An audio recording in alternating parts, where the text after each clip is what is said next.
Ano, gulat ka, no? So, isa na namang malupit na vlog ang inyong matutunghayan kasama ang inyong lingkod na si Master Brian. So guys, mainit-init pa ito na vlog. This time, pag-uusapan natin ang magpipit reveal tayo. So, nandito ako ngayon sa kabukiran ng Zamboanga del Sur. Hindi ko na i-mention kung saang place. So guys, may apat ako na aso. So, itong apat na aso ko, makikilala ninyo ito mamaya. Before tayo mag-proceed, syempre, ako ta mag-iawhag nga i-like ang amuang YouTube channel. So, karon, basta pa matong gilad. Ating nasugdan. Tara! So guys, ito yung pinakaunang naging aso ko. Ang pangalan nito is si Winter. So isa itong chow breed. Nasa mga 4 years old na yata ito. Ito yung pinakaunang naging aso ko na may breed. So isa itong babae. Tama na akong ikaduha nga iro. So kini siya, sakto ni siya nga breed nga iro nga siyempre na nitag. So mao ni si Spring. Diba? So ganahan kay kuan niya kay butan and medyo kuan siya playful ng mga klase ng mga iro. So I recommend kung gusto mo mga iro, mas maayo yung ani nga mga breed kay easy to handle lang siya.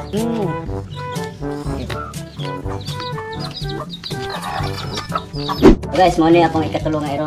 Breeding ko ni siya. Kasi kay ang breeding ani katong gana bitaw din. Ano ko ikatulong. Ang pangalan ko niya is Paul.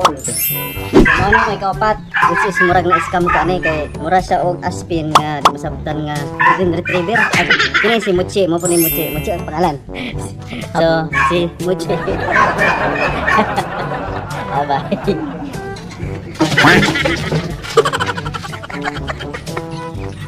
So guys, yun yung apat na aso ko na lagi kong inuuwi dito pag may free na time ako at saka weekend. So yun guys, so sa lahat ng mga nag-aalaga ng aso ngayon, so mahalin nyo yung mga aso nyo, iparamdam nyo sa kanila na importante sila, huwag nyo silang pababayaan, huwag nyo pagugutumin, at saka yun nga, mahalin nyo sila kasi yung aso guys, sila yung man's best friend. Yun lang at hanggang sa susunod na vlog, ito ang inyong lingkod, Master Brian na nagsasabing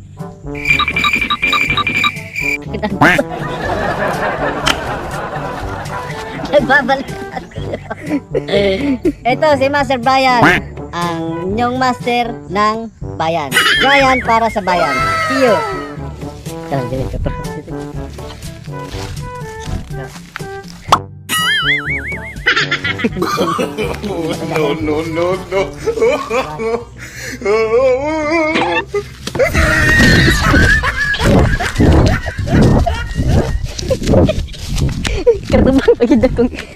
Katubang pagid akong kuan. Katubang ako ang kahoy ba? Apit ko nuso.